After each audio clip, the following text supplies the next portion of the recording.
annuity method, before going to this annuity method is the third method. It is one type of depreciation method, and this is compulsory, completely an imaginary method that we come across. Here, whatever it may be the asset value, we have to take that as a capital amount invested, and what is the rate of interest that we come across, and how the interest amount is coming, and whether this interest amount is equivalent to the depreciation amount or not, we have to see. Then it is better for us to go for invest the money in the asset. Suppose if the interest amount is it is not equalizing this depreciation amount, then it is not good to go for this method.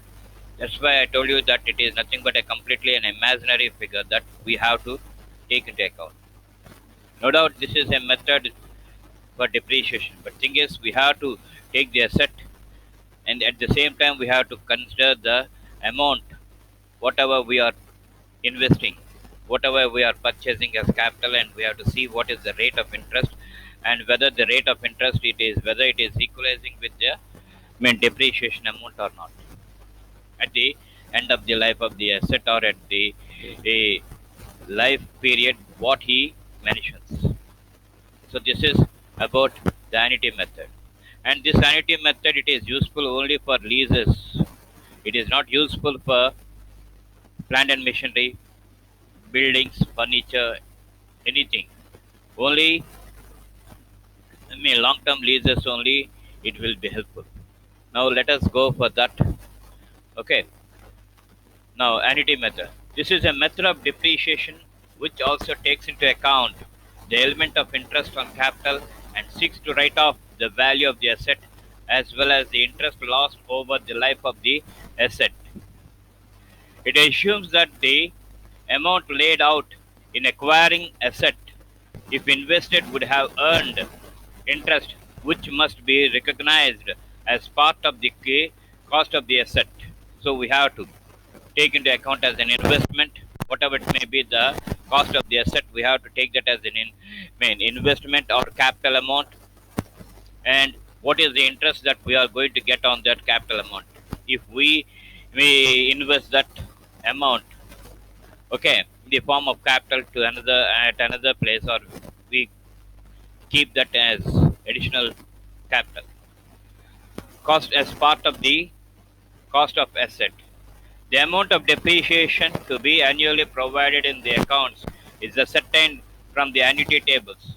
To write off each year interest on the capital as well as part of the capital sum at a rate that the whole of the capital and interest accruing thereon would be written off over the life of the asset. Okay, whatever it may be the capital and whatever it may be the interest amount, at the end of the life of the asset, whether it is written off or not, would be written off over the life of the asset. Though the amount written off annually is constant, the interest in the earlier years being greater, only small amount of capital is written off. This proportion is reversed with the passage of time. By passage of time, it will come down. The interest amount it will come down. Okay, initially the interest amount will be high, it will be greater, but by the passage of time, slowly the interest amount as well as the capital amount will be written off. Okay, this is about the explanation regarding this, or explanation or notes regarding this sanity method. Now we are going for the journal entries. We will come across some journal entries for charging interest on account, asset account data to interest account. We have to take the value of the asset, on that only you have to calculate the interest amount.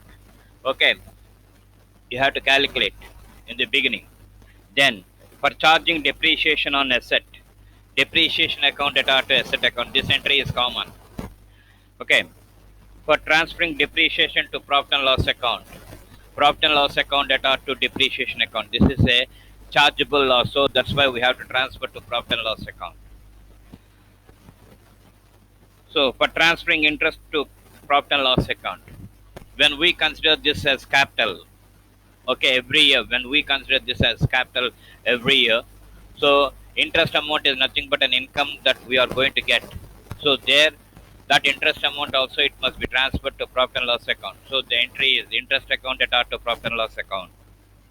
So this is the journal entries that we come across, and some of the journal entries will repeat. Okay, mind it that some of the entries will repeat. Now I am going for a problem. A lease is purchased on 1/4/2012 for 4 years at a cost of rupees 2 lakhs. Okay, we are taking the lease for 4 years at a cost of 2 lakhs rupees. It is proposed to depreciate the lease by annuity method charging 5%. The rate of depreciation is 5%, and the same amount it must be treated as the interest amount also. Okay, rate of interest. A reference to the annuity table shows that to depreciate 1 rupee by annuity method over 4 years charging 5% interest, one must write off a sum of rupees, okay, 0.282012. Okay, this much amount. And you will be provided the amounts. There is no necessity for you to remember all the amounts. You will have the annuity tables, and from that annuity tables they will take that and they will provide you. So it is 0.282012. Okay. Okay, now we are going for the solution part. To write off rupees 2 lakhs, one has to write off every year 56,402.40. Okay, how you got this? Okay, what is the you mean depreciated value according to annuity tables for writing off 1 rupee? That is 0.282012 into the cost of the lease, that is 2 lakhs rupees. It comes to 56,402.40 paise. Now we are going for the journal entries. When you go through this journal entries and when you are thorough with this journal entries, automatically you can prepare the asset account. Now 1/4/2012 beginning asset account that are to bank account. Here instead of writing lease I wrote asset. So please understand that asset account that are to bank account 2 lakhs rupees. Now we are going for the first year, and the financial year it ends by 31st March 2013. Beginning year is 1/4/2012 and ending year is 31st March 2013.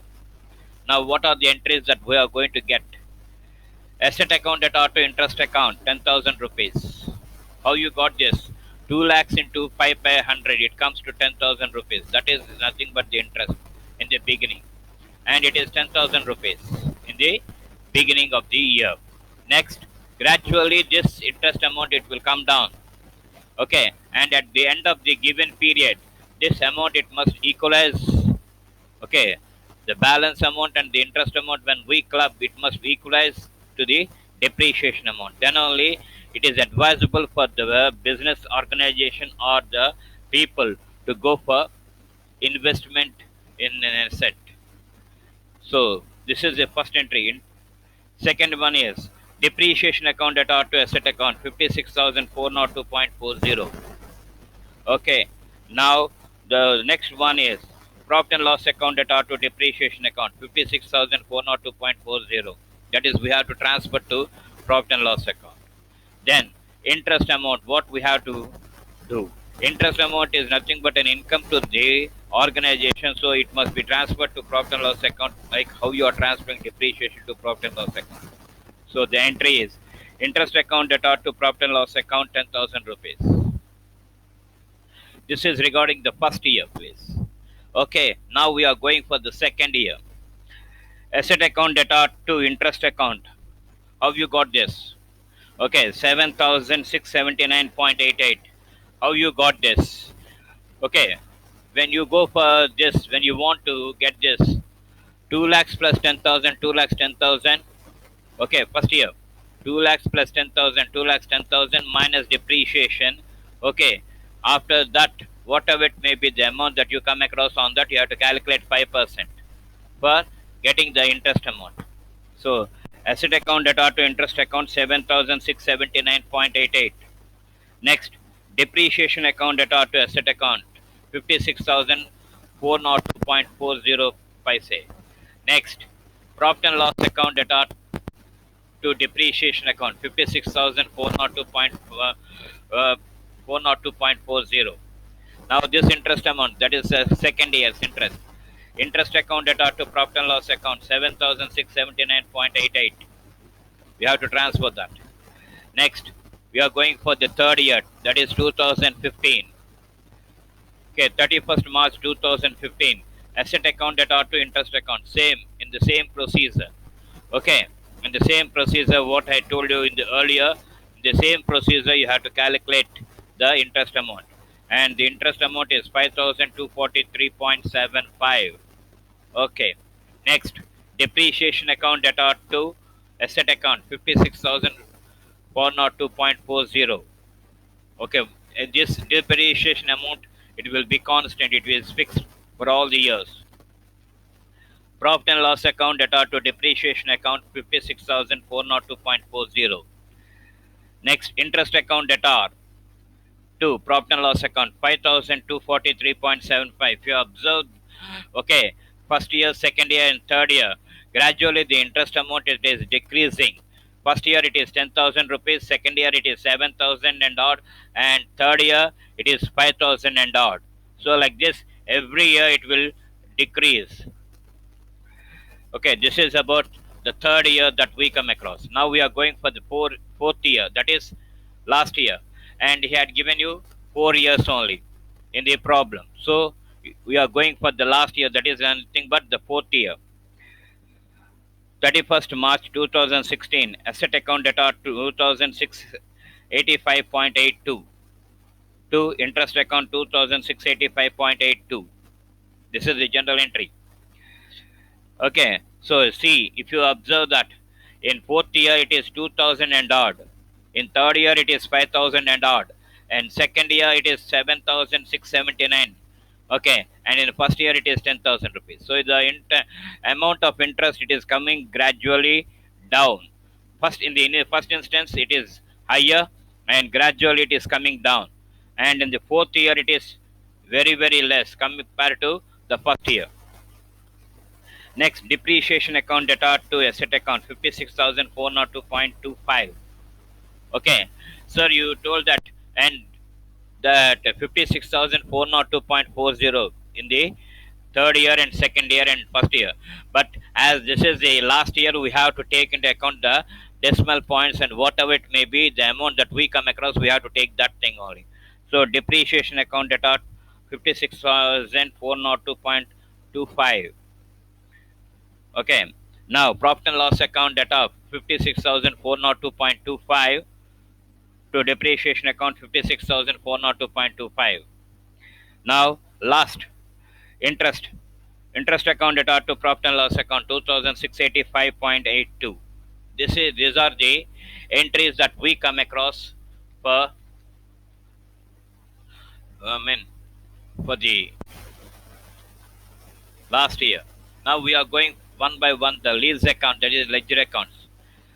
First, lease account, debit, credit. Okay. Now we are going one by one the items that will appear on debit side as well as on credit side. Now debit side, 1/4/2012 to bank 2 lakhs, and the year ending is 31st March 2013. To interest account 10,000 on the debit side. So the total amount comes to 2,10,000 on the debit side. Now coming to the credit side, 31st March 2013 by depreciation 56,402.40. And what is the carried down balance? The carried down balance is 1,53,597.60. Okay, so this will become the brought down balance for the next year. So debit side, to balance brought down, that is 1/4/2013, to balance brought down 1,53,597.60. And we are going for the year end, that is 31st March 2014, the to interest 7,679.88. The total comes to 1,61,277.48 on the debit side. Now we are going for the credit side. 31st March 2014 by depreciation. Same 56,402.40. Now what is the carried down balance? The carried down balance is 1,04,875.08, and this will become the brought down balance for the next year, that is third year. So 1 4 2014 on the debit side to balance brought down 1,04,875.08, and 31st March 2015 to interest account 5,243.75. The total comes to 1,10,118.83. Okay, now third year depreciation. That is grade say. 31st March 2015 by depreciation. Same 56,402.40. Okay, and what is the carried down balance for third year? The carried down balance for third year is 53,716.43, and this will become the opening balance for the next year, that is nothing but the fourth year. So 1 4 2015 to balance brought down 53,716.43. Okay, so 31st March 2016 to interest account. That is, we have to calculate the interest, okay, at the end of the year only. Like how you are calculating depreciation at the end of the year, in the same way you have to calculate the interest amount at the end of the year. So 31st March 2016 to interest account 2,685.82. The total comes to 56,402.25. The same amount we have to take down as depreciation on the credit side. 31st March 2016 by depreciation account 56,402.25. So thereby, when you take into account the debit total and the credit total, it comes to 56,402.25. Here also 56,402.25. So both the things, they are agreed. So whatever it may be, the interest that we are assuming and we are calculating, it is equalizing the depreciation amount. When it is equalizing, okay, whatever it may be the interest and whatever it may be the capital that we come across, okay, then it is advisable for us to go and invest the money in the asset. Okay, this is how you will calculate, you will go for this annuity method. Now we are going for depreciation, and every year depreciation it will be transferred to asset as well as profit and loss account. So 31st March 2013 by profit and loss account 56,402.40, and debit side is same amount 31st March 2013 to asset account 56,402.40. Like this for 13, 14, 15, the same amounts, and in the last year only it will change. Okay, in the last year, that is 31st March 2016 to asset account 56,402.25. Here also, you am on the credit side also, you will come across the same amount 56,402.25. Okay, this is about the depreciation account that we come across. And after that, we are going for the interest account. So when we go for the interest account, okay, the same amount, okay, it will be transferred to asset and as well as profit and loss account. Interest account 31st March 2013 to profit and loss account on the debit side, and it is on the credit side 31st March 2013 by asset account same 10,000 10,000. Like this, only the amounts will change. Okay, for second year it is 7,679.88, and for third year it is 5,243.75, and for fourth year it is 2,685.82. Like this, you will come across the annuity method that we will come across. Okay, so this is about the annuity method that we come across, and after this we are going for the next class. We are going for the depreciation fund method or sinking fund method. So at this junction, I'm stopping, and we'll continue.